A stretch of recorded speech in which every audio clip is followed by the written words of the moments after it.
my name is Shroomy, and I have been playing Animal Crossing since the very beginning.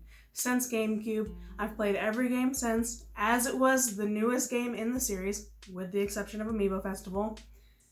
Yeah, it was worth skipping, now that I played it recently. Okay, now that my credentials are out of the way, I would like you to know that New Horizons is in fact my favorite Animal Crossing game. And that is because for me, it just hits that perfect spot of fulfilling my fantasies of owning a bunch of crap and decorating with all that crap way better than any of the other games. I mean, the storage is so much better, being able to decorate your whole town just gives you more, and the furniture is just pretty. Like, the graphics are good and it looks so nice. So, it's my favorite because it hits my needs, but I also feel like it's not living up to its potential. And I can see why, for a lot of people, they consider New Horizons ruined. Despite it all, I still absolutely love New Horizons. I've played New Horizons for over 1,000 hours in the first year of me having it, and in the lifetime of playing New Leaf, I only have like 760. I know I said only, that's still a lot, but several years with New Horizons, 750. 1 year with New Horizons, 1,000 hours. Just saying, I got more playtime out of it. But yeah, just thought you should know my allegiance before we get into why I think the game was ruined for a lot of people, including myself in some ways.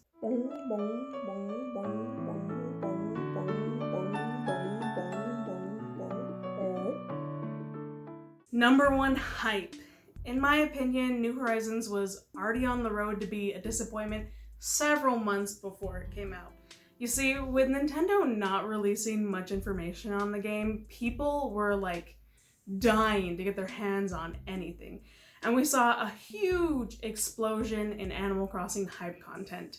A lot of channels were built off of hyping Animal Crossing to the extreme. In the early days, something as small as toe beans being revealed in a little photo was enough for lots of Animal Crossing YouTubers to dedicate an entire video. The hype was so big that videos breaking down every little detail from the last little bit of information, the last little trailer we got from Nintendo, were getting over 1 million views, which in Animal Crossing, 1 million views isn't hit that often. A good video in Animal Crossing YouTube is probably like 150k views. And then when there was no info to break down every little bit of, we made lists of things we would like to see. There are so many of these out there. I've made 3 myself. It was my favorite kind of content to watch back then.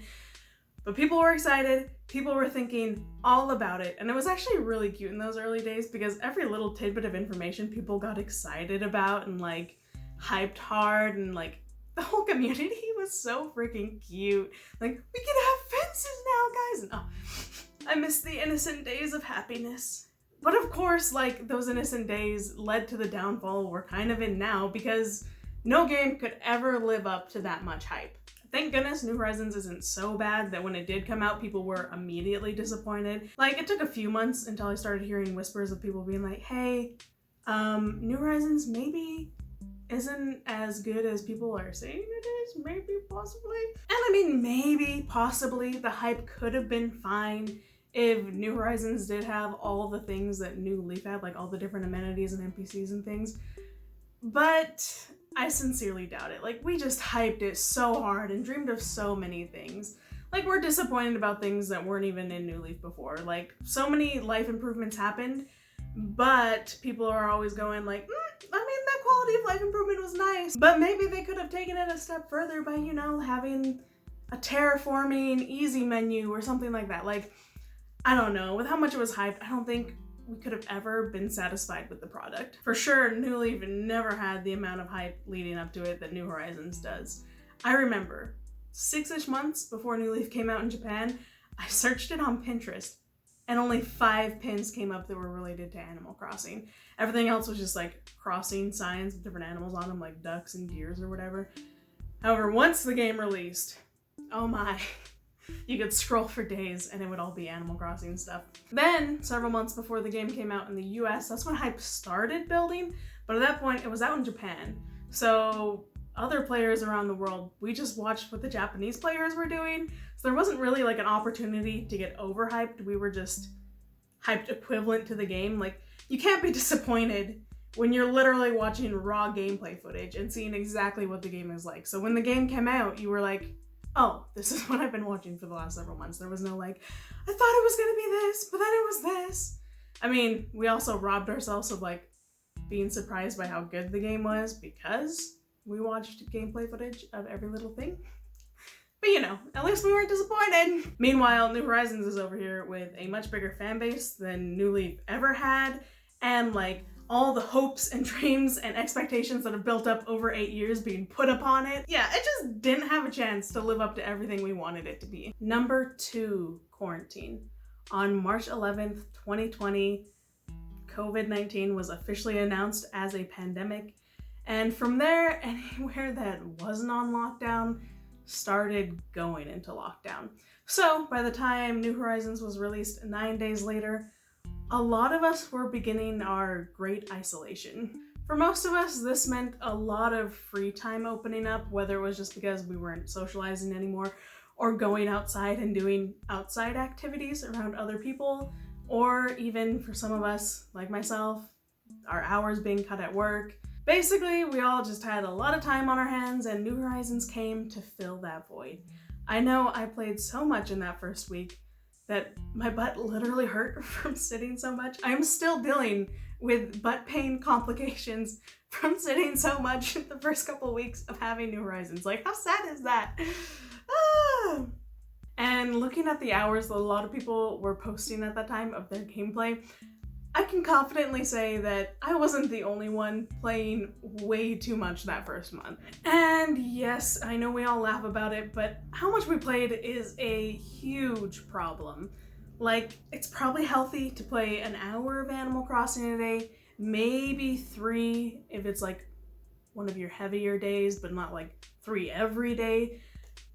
Yeah, I was playing way more than 3 hours a day in the beginning. And so we found ourselves burning through the game faster than it was ever designed to be played. A great example of this is Bunny Day. Like, I'm already seeing the memes of people dreading Bunny Day, but honestly, it was only an issue because we were playing so much and we were at the beginning. Like, nowadays, I play for like 15 minutes a day if I'm not working on a video. And I'm also not fishing to get money or fill my museum, and I'm also not harvesting materials to build things. Like, I'm past that point. I probably won't even notice the eggs when they come out, besides being on trees. Oh wait, I don't have any normal trees left in my town, so no, I won't notice them at all. Oh, I guess the ones flying through the sky, but I'm already ignoring balloons all the time, so yeah, the only reason that event sucked is because we were playing like ninnies. Way too much. Especially me. Also, think back to cherry blossom DIYs and the spring bamboo DIYs, or if you are in Southern Hemisphere, the Trees Bounty DIYs. I know I was overflowing with the DIYs from spring. My friends were all overflowing with them. But then fast forward 6 months to spring or fall, depending on where you live, and we're like dying to get our hands on the recipes. Before, through natural play, we're overflowing with them, trying to pass them off on people. But now we're suddenly like having to grind for 3 hours a day every few days, trying desperately to finish off our fall DIY collection. That is to say, putting so much playtime into the early months instead of slowing down and spreading it out through the year led to us burning through the content way too fast and getting burnt out with the game in general. And I will say this isn't all Quarantine's fault. Part of it is how New Horizons is designed. I was thinking back to New Leaf, and I got it during summer break, which COVID was like summer break for adults. Basically, I had the same amount of free time with both games' releases. But in New Leaf, you really just couldn't play all day. You would run out of things to do. In the beginning, you got much less furniture daily, and you could only buy like a couple flowers a day. And when it came to decorating outside, you had one public works project you could place a day, and you could only place a maximum of 30. For New Leaf, you got on, you did your dailies, you planted your 1 or 2 flowers that were in the shop that day. Maybe if you got lucky and got a hybrid that day, or maybe even 2, you would move them to whatever spot you wanted them in. And then if there was an axe in the store that day, you would buy an axe and chop down what trees you could until it broke. It really wasn't long before you were down to fishing or bug catching or talking to your neighbors, which is basically, you know, bottom of the barrel stuff you do just to chill in Animal Crossing, not exactly to progress in Animal Crossing. A little bit, but not as much as other things. And I know people could say there's Tortimer's Island, which you could go play at, but Tortimer's Island, in my opinion, very fun with friends. Alone, it's an awful grind and I hate it. And a lot of the games are just catching bugs or fish, which you could just go do back on the mainland. There are maybe only 2 or 3 times when I played at Tortimer's Island for like my own self-fun and not just because I was trying to get medals. I know that's different for other people, but in my case, that was the case. Anyway, what I'm trying to say is New Leaf basically forced you to spread out your playtime day by day instead of playing for hours on end trying to decorate your whole town in just a few days or whatever. There's also no material grind, so you can build more furniture. So when New Horizons comes along and we have all the time in the world and we have this lovely game that gives no natural cutoff day to day, yeah, we played a little bit too much and we probably should not have, because yeah. When it comes to having a game that's meant to be played all year, you really shouldn't grind it in the first month. Like, it's just gonna make you annoyed with the game. Number 3, time travel. This goes a lot along with number 2 of overplaying. Some people, in order to get more out of a play session, would time travel to get more items, to decorate faster, and get through the game faster. I would say this was the first time time travel was so widespread early on. I mean, I literally saw a YouTube video before New Horizons was even released of a YouTuber going like, hey, you should not time travel, but this is how you do time travel.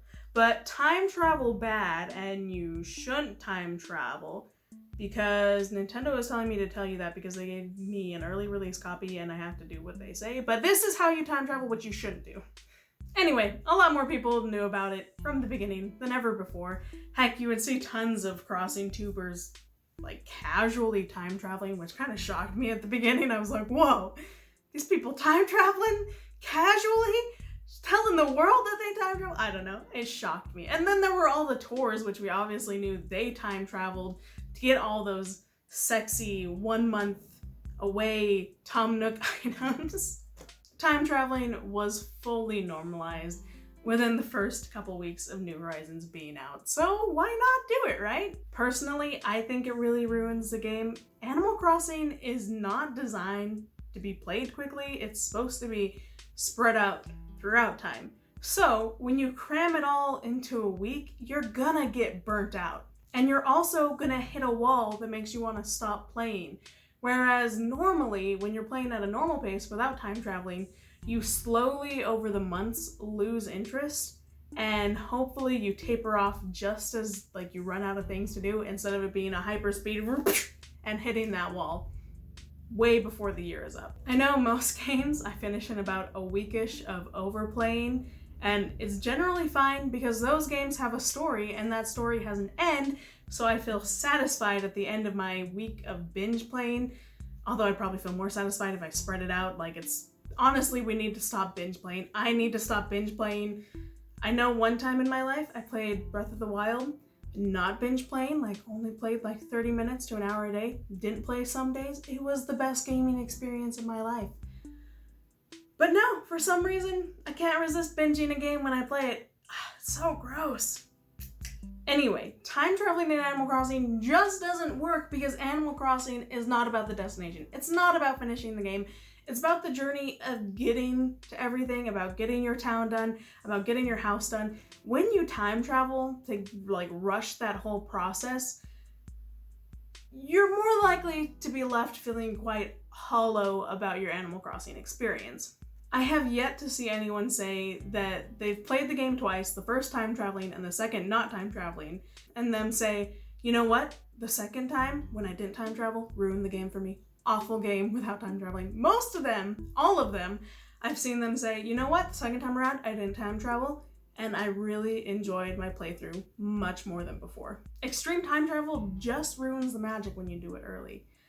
I mean, for some people, maybe they pull it off, maybe it's their playstyle, maybe they'll be fine. But when I see people complaining that they ran out of things to do after a week of real-time playing, I'm like, hun, it's because you time traveled hard.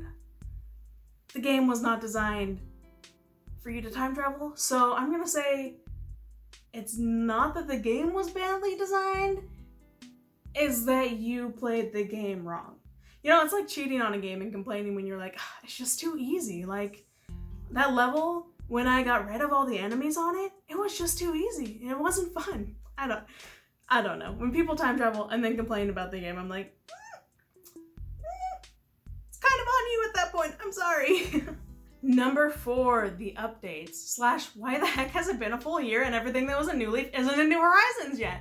This, in my humble opinion, is probably the biggest problem with New Horizons and what people are the most annoyed about outwardly.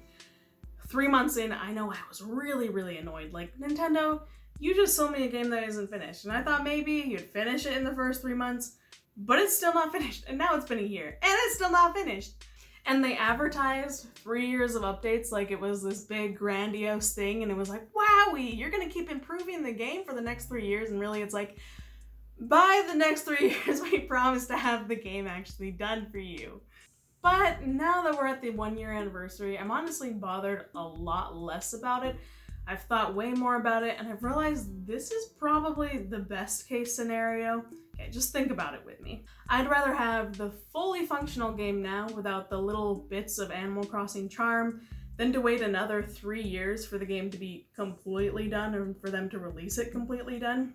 Yeah, Club LOL was nice, but they did make sure we could still get emotions and we could still go to KK concerts. So as much as you may miss Dr. Shrunk or the atmosphere, like, the functional bases are covered. Maybe not the cute atmospheric bases, but the essentials are definitely there.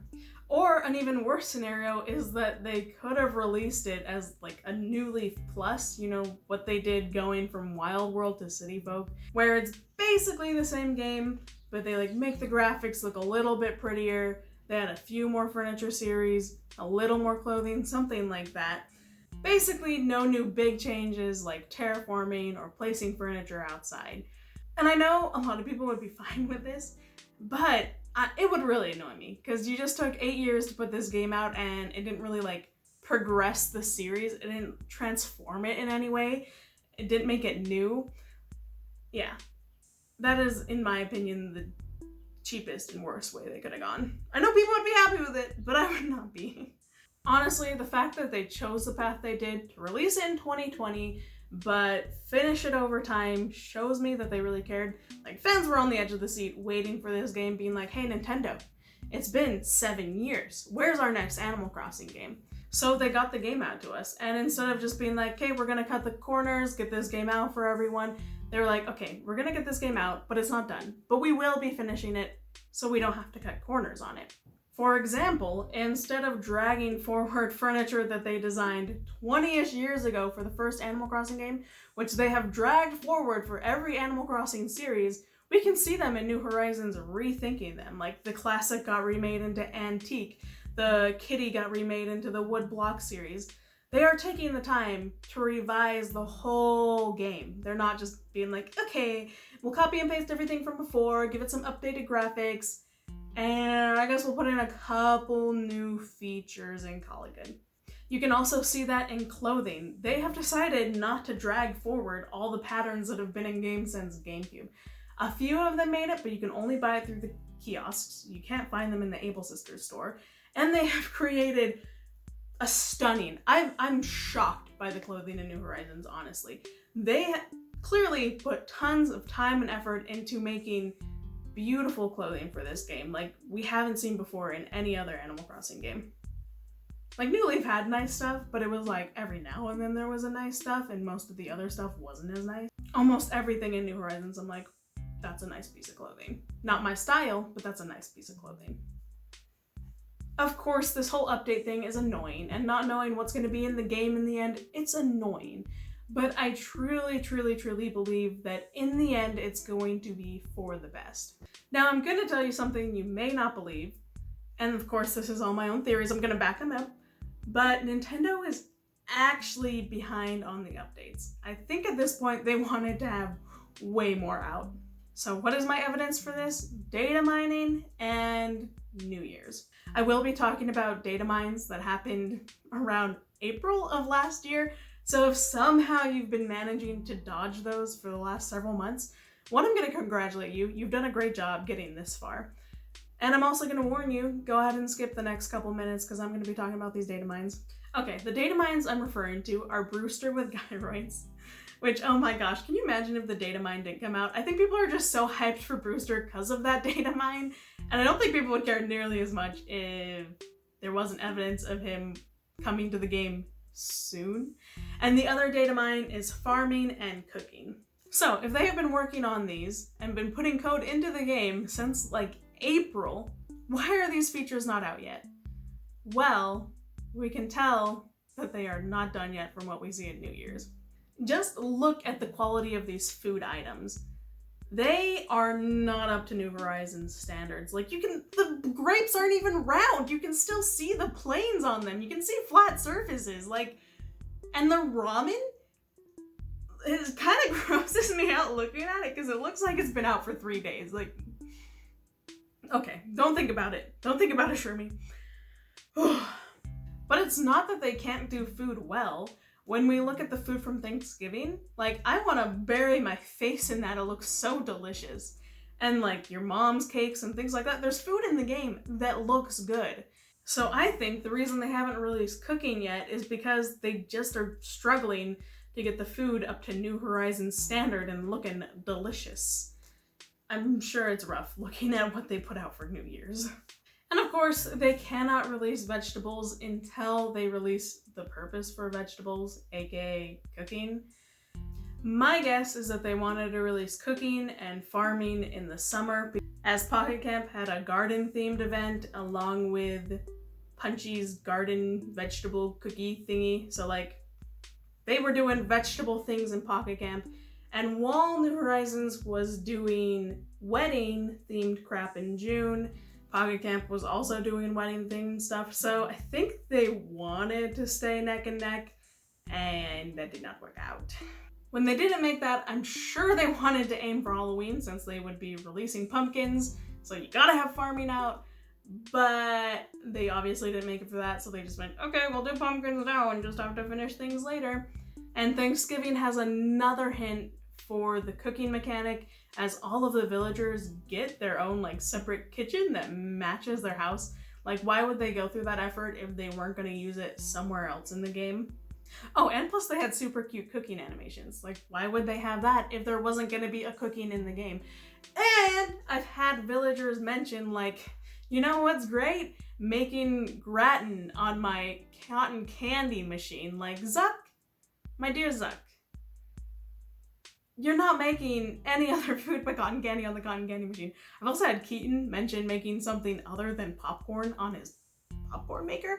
So clearly they expected it to be in the game, and clearly they did not expect it to come out a year after the game came out.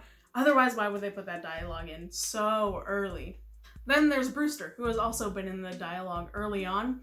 Another tie-in to New Year's and Brewster and them not being as far as they would like to be is originally in New Leaf, your sparkling cider, you did a little sip until it was gone, whereas now you just raise it up. I mean, maybe they decided to do that, or maybe they haven't figured out the sipping mechanic yet, which they would need to have done to implement Brewster, because originally you would sip the coffee. Maybe they're gonna get rid of sipping coffee, but it's one of my favorite features, so I hope they don't. Also, I am sure remaking all the gyroids to New Horizons standards has been a huge pain.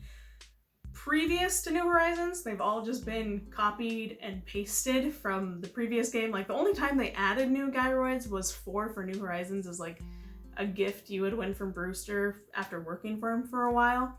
So maybe they're going to be adding more this time. Maybe they are like going through and cleansing the bunch and making them better than they ever have been. My guess is that they wanted this out before the rainy season, which I think was in like May, because gyroids spawn whenever it rains. But I think we can all find any excuse possible for Brewster to be in the game at any time. And let's just hope that all this time waiting will result in something that's gonna knock us off our feet and be better than we ever could have expected. But also, let's not get our hopes up too high so they don't get crushed. In the end, I've definitely found peace with the whole update model that they're doing. I just wish there was more communication from Nintendo. Like a nice little list being like, these are the updates we intend to do eventually, just so we know what is going to be in the game. Also, a timeline would be really nice. I know that's hard because clearly it seems the development of this game is probably like awful for them. Like they have optimistic expectations when to finish something and then like everything falls apart and makes it so they can't hit that expectation.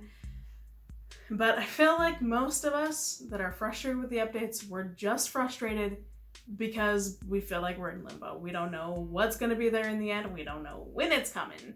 So just some nice hints about what's going to happen would be great. Also, I know it's way too late for this, but it would have been nice if they gave us a little heads up like, hey, the game isn't done, before they released it and we bought it in mass. Like a heads up would have prepared me a lot. Or if they were like, those features you expected from New Leaf, we will not have them out for another 2 years or something like that. Because I was sitting there like, well, it's okay, the game isn't done yet, but like, I'm sure in a couple of months, all the New Leaf parts will be back. Yeah, now I no longer have any expectations for when things will come back, but I'm happier now, so that's good. So if you are someone who's really like frustrated with New Horizons and the state it's in right now, I'm gonna highly recommend you take a long break. Like, let the updates pile up and come back to it at a much later time. And if you're not even like attached to your island that much, when you come back, go ahead and restart and take it easy, take it slow, play it like it's meant to be played, and I think you'll just have a much better time. Also, your expectations will be set at a reasonable amount since you know what the game is like at that point, so you won't be overhyped and just poised for disappointment. I know personally for the 2-year anniversary, I think I'm gonna restart my island and take it much slower this time. And I'm looking forward to that. I'm hoping I'll enjoy the game far more than I did my first time through. All in all, no matter how good the next couple years of updates go, I think no matter what, there's gonna be people who are disappointed, and there's gonna be people who are disappointed in the next game and the game after that. Fact of the matter is, the first time you play an Animal Crossing game, it's just magical. And sadly, like, you just can't replicate that later on, that blessed experience of your first time. Hence, you'll still find pockets of Animal Crossing fans on the internet that swear the first Animal Crossing game is still by far the best game ever yet. And nothing has ever topped it, but hopefully something will. But we all know deep inside they'll never be satisfied with anything else but the first one. Personally, I feel very nostalgic for the GameCube version, and also I feel a special connection with the Wild World version, as it's the one I played like at a very impressionable age. Whereas New Leaf, although I played it a lot during the time and I loved it, I really don't feel much of an emotional connection to it, not like the first 2 games I played. All in all, New Horizons is just a great fit for me, but I can see it's definitely not living up to its potential. But I'll still take it more than any other Animal Crossing game, even though I see the benefit of other versions. So, I haven't asked a question in a while. And in this case, I would really love to know, what do you like and dislike about New Horizons? And please don't leave like a wall of just things you like or just things you dislike. Like, I want a little mix of hate and a little mix of praise. And of course, as always, if you have a thoughtful comment, I will be responding to it with my thoughts. Thank you so much for watching, and tune in next week when I give you some tips on how to love your island as is. Because heaven knows, we could all use some help after seeing the absolutely glorious islands there are on YouTube. Which is kind of another thing that ruined New Horizons. Like, you're out here doing Animal Crossing at your best, at your hardest, and you turn around and you see someone being way better than you.